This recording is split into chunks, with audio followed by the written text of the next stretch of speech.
Well, hello everyone, welcome back to another ESC Scott YouTube video. Now I bet you are here because you love Eurovision, you love the Eurovision Song Contest.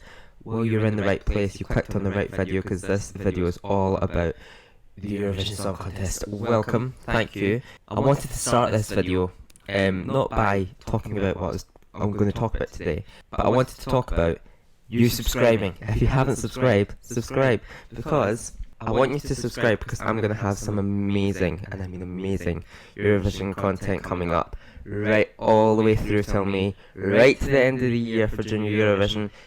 It's going to be awesome. I'm so super duper excited for Eurovision this year. It's getting held in my country. I'm so excited. I have a right to be excited, and yeah, we're not here to talk about that. We are talking about Super Saturday.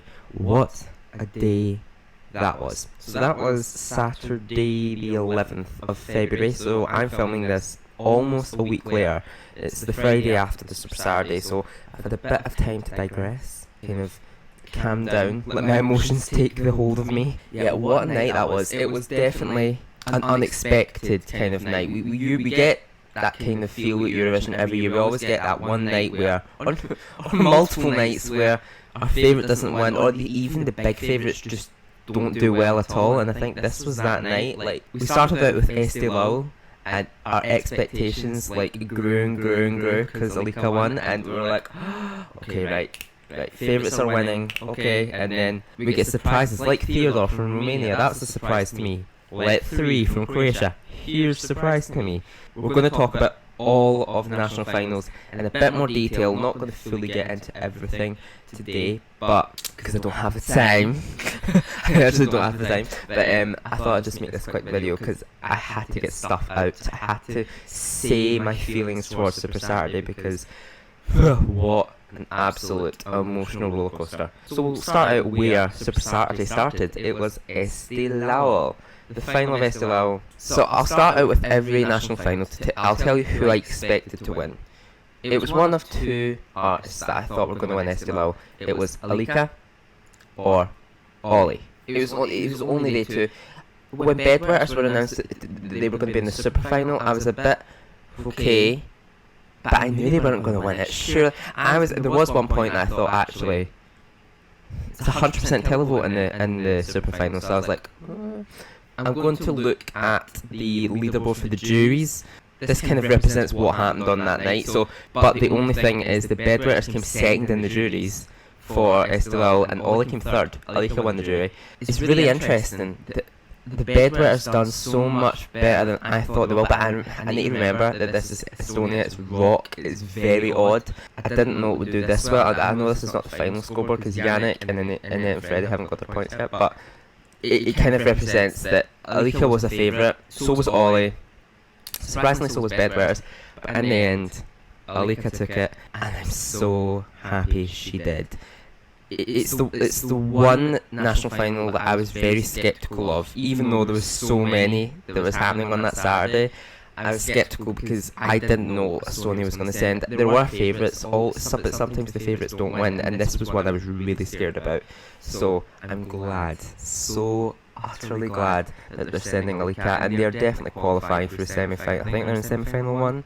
Correct me if I'm wrong. I think they are. They're gonna smash it. I think Alika's just such an amazing vocalist, and the song's just so utterly strong that it's going to take a lot for that to not qualify, and it's even going to take a lot to get it not in the top 15 in the final. I think it's definitely going to get top 15. It's a jury pleaser, I think.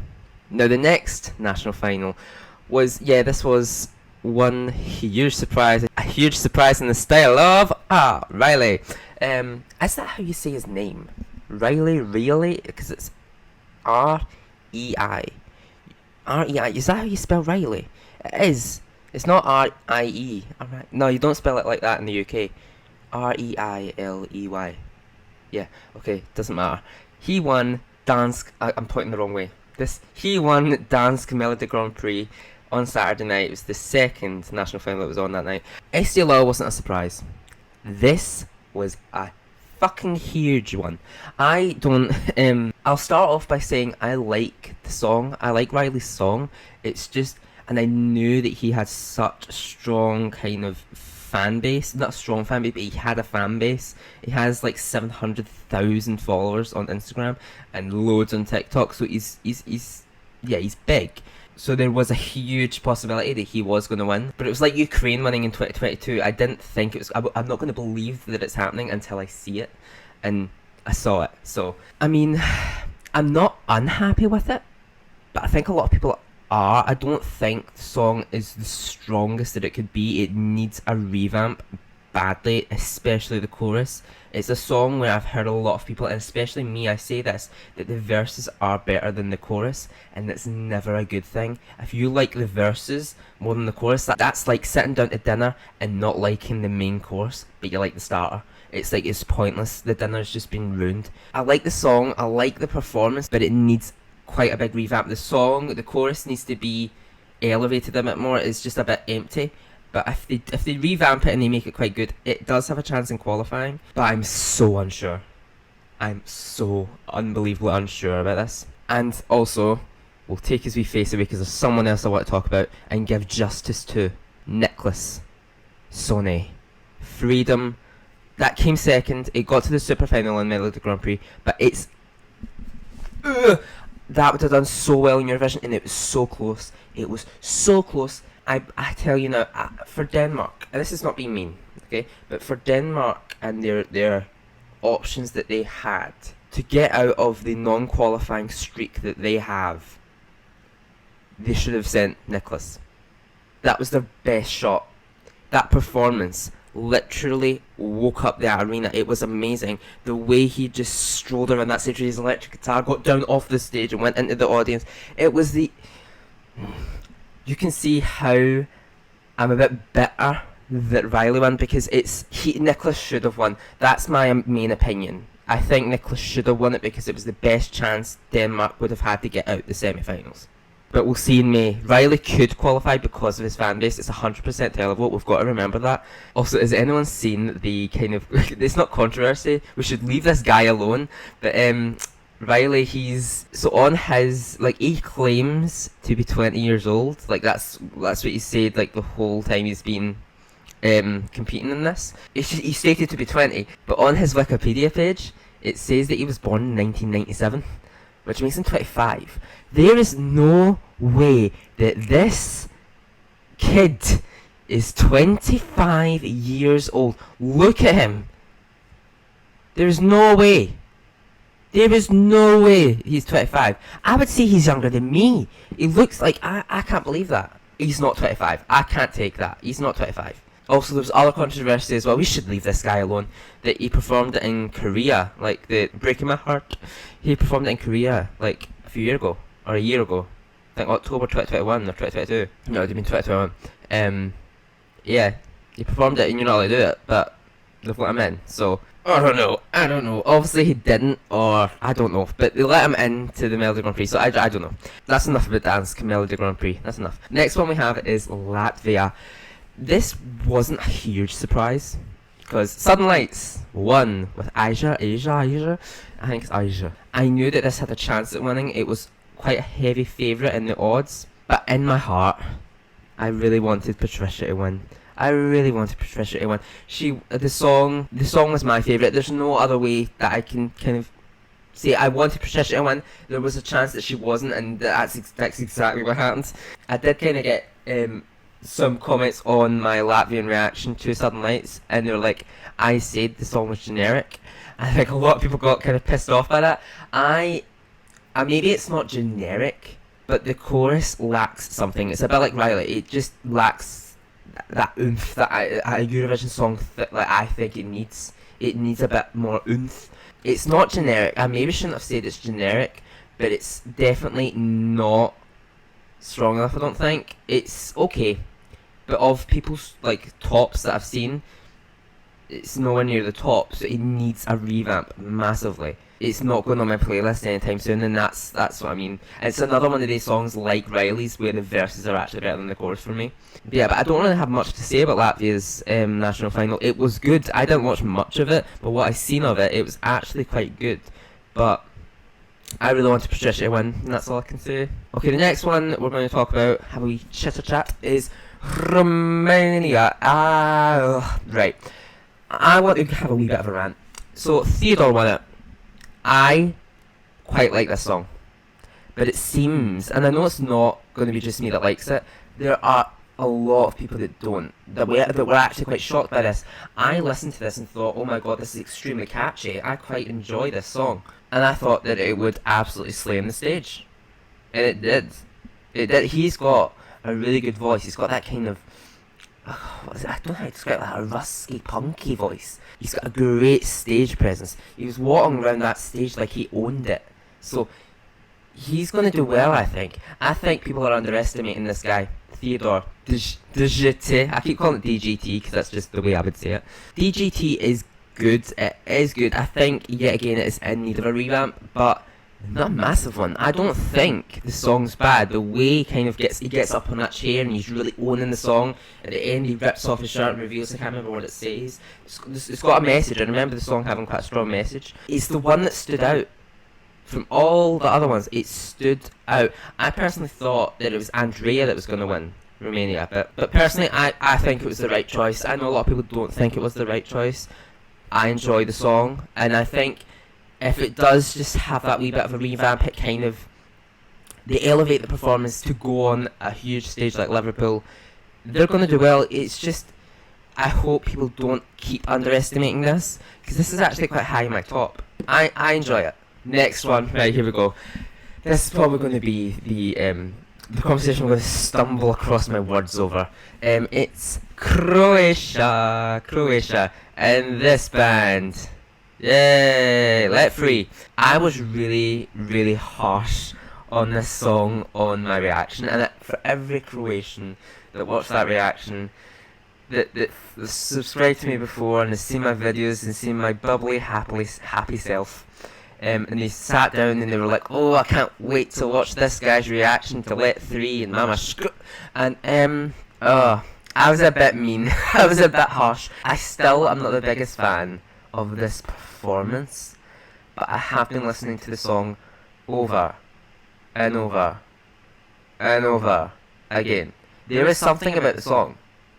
It's actually quite catchy, and there's that bit in the middle of the song. It's after the chorus. I think it's after the chorus, and it's pure. The camera above is like spinning, fucking like this, and the LEDs are all yellow. It's like you get transported in a dystopian world of Eurovision. It's odd. It's odd. Yeah, the only word I could describe to you, it's odd. It's the song's good, but the performance needs to change. If the BBC have seen this performance, they're gonna go, no, that's not going on the BBC. Like, it's not. They will not allow this in Liverpool. They will have to change some of it. They can't see what they're wearing and then they take it off nearly all at the end. They can't do that, and then they have the roses sticking at their rear ends. It's the weirdness of it. It's so Eurovision, but it takes it like there's a line and then it crosses this. That Let 3 crosses the line. I never thought that a Eurovision entry would cross the Eurovision weirdness line, but they have. I don't think the BBC will allow it. Weirdly, I just don't think they will. They will have to change something. They will have to literally. They can keep the rockets, the massive pyro rockets. They can keep them. There's nothing bad about them. But the song is good. It's just, I know the message of the song. Someone commented that I got obliterated in the comments, saying, well, read up on the message of the song. It's an anti-war song. And they read the lyrics, and I'm like, yeah, the lyrics, it's an anti-war song. We don't want a pro-war song, we want an anti-war song. Yeah, it's got a good message, but it's political, and at the end of the day, it's still going to be political if you change the staging, if you change some parts of it. I agree that the song is good, it will stand out, and it will probably qualify. Now, I think it probably will. Actually, seeing the reaction that it's had, I think it will qualify. I didn't in the video when I first reacted to it. I was like, no, this is not qualifying. Just based on my first reaction, I think it might now. But don't hold me to it, because it might not. I'm going to hold on right now and say I'm 50-50 and not qualifying. But I can't remember their name. I can't remember the last name. But Harmonia Dissonance. Their song Nivara Navara. It's good. I think that should have won. in Dora, but Navarra is the one that stood out to me and was the most kind of Eurovision-y. It was the one that I could see on the stage. I wanted Navarra to win it. It was the one that really stood out to me from the moment I heard it. Sad that it didn't, but I think Let 3 will be an actual good laugh in Liverpool. I would love to meet them. I don't know if they want to meet me now, but seriously, I hope that they change some of the staging. I hope they do. It's too confusing, and I know a lot of people have said, well, it's meant to be confusing, it's meant to confuse you. I don't want to be confused. I want to watch a song that I like. But I like the song, I just need the staging needs to be changed. Like, full 360, no, full 180. Not 360, if you turn a 360, it's the same way, isn't it? Full 180 we need from Let 3. This is the penultimate national final we're going to talk about today. Right, rest in peace. Rest in pieces. Malta. Rest in pieces. I'm only joking, I'm really only joking. The busker, haha, won MASC. This was the hugest surprise of the night. I mean, it probably wasn't a surprise to the Maltese people because they liked the song. The reaction to this live performance after they sung and after the whole performance was over was mad. Like, the whole audience just was up on their feet and they loved it. And I can understand why. It was a good performance. He's a good singer. They've got the epic sax guy, second version. Yeah, I can see why this one. When I was watching it, I was watching the heats live, like the ones where they were doing in like a studio with no audience. And I watched this one live when it was first came out, and I was like, oh, I like this. And not many other people on, like, I was following Twitter as well, they were like, oh no, this is not great. So I was like, oh, okay, am I the only one that likes this? And then it went and won. I called it. But my heart is still with this amazing woman, Brooke. She's just, I feel so utterly horrible that she didn't win, and I know I shouldn't. She so deserved it, and you can't deny that she didn't deserve it. She's just the most, it's just the perfect song. It should have went. I would have even if this had won, it probably would have went in my number one spot. I've listened to it too much to not put it in my number one spot. It would have overtook Norway for me. Norway's my winner right now, but I would definitely probably have put Brooke is my number one. I've calmed down a bit now since Saturday, obviously, so I can understand why the busker won it. But I think Brooke was totally robbed. Totally robbed. I hope she comes back. But she's been here how long now? Like, every time they've had a national final, she's been in it. Oh, please come back. Please come back. She's so good. The song was good. The song was robbed.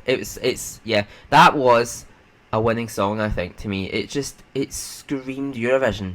Checkmate. It was just, rest in pieces, Checkmate. But yeah, I enjoyed it.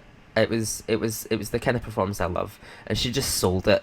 I'm getting goosebumps just thinking about the performance. It was so good. If you've not watched Checkmate, just go watch it, go listen to it, go stream it. And then the last one, I think we don't need to really talk too in depth about it, was San Remo. Wouldn't even class San Remo as a national final anymore. But Duvite, Marco won it. Yeah, this was hugely expected. By me, I was expecting it. Marco was a heavy favourite, but obviously favourites are not always winning it right now. But yeah, I can see why it won.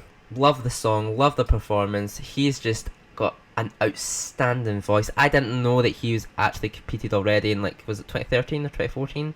I think it was 2013 in Malma. But he is just so good. I think he will do well. I think he will probably get top 10. But everyone wanted him to win. But now, after San Remo, and now he's been officially revealed as Italy's representative, everyone is kind of underrating the song a bit. On the Eurovision scoreboard, I think it's like mid. It's not high, it's not low, it's just in the middle. And I'm like, oh, I thought this would be high. Like, Brividi got more of a reaction last year, and I was like, oh, but maybe that was because Mahmoud was in there and Blanco. I just don't know. It's not getting the reaction I think it deserves, really. It could surprise us. I think that Italy could be like a surprise dark horse, I think. Just right now I'm thinking, if that, like, when it gets to the final and we're like, oh, the performance could wow us, I think. And I think they're going to change some of it. Obviously, they're not going to have the live orchestra. I think the live orchestra was dumbing the beat down a bit of Duvite. And obviously, if you watch the music video, it does have a bit of more of a beat, a bit more up temponess. although it's not up-tempo, but it just has more of a beat to it if you watch the music video rather than the live performance. But I hope he slays on the stage. I hope he does well at Eurovision in Liverpool, because he does deserve it. Oh, and there we go. Okay, Super Saturday talk over and done with. I just had to get that out. And it's done. We don't need to talk about it anymore. There's no more Super Saturdays, thank God. We're actually really near to the end of the national finals. Like, we're getting close. Like, it's nearly done. We've only got a few finals left. We've got UMK, we've got the Moldovas, we've got Lithuania coming up this Saturday. Who else we've got? Poland's next week. There's a few, but we're getting really close. And obviously UK, Australia, who else? Georgia's still to reveal their song. Armenia's still to reveal their song. There's still a lot of countries to reveal their song, but a lot of artists have been announced. It's getting really exciting. I'm so excited to go. Like, I actually can't believe that I've booked accommodation, booked travel. I would be devastated if I was not just in Liverpool for it. Even if I don't get tickets or anything, I just would love to be there in the Eurovision Village. I just want to be there. So if any of you are actually planning on going, got accommodation, are you going, if you're going to get tickets, what are you going to do? Tell me in the comments if you're going to be there. Tell me! I'm so excited. I actually am, and it's literally 4 months away, but no, 3 months? 3 months away. I can't wait for it. I just can't actually wait that it's coming to Liverpool. Tell me what you thought about Super Saturday this year. Who was your standout favourites? Who is in your top of your leaderboard from Super Saturday? Subscribe to the channel. I said at the start of the video, I'll end it with it. Subscribe to the channel, it helps me out a lot. Appreciate the love right now, and yeah, thanks so much for watching. See you in the next one. Bye bye.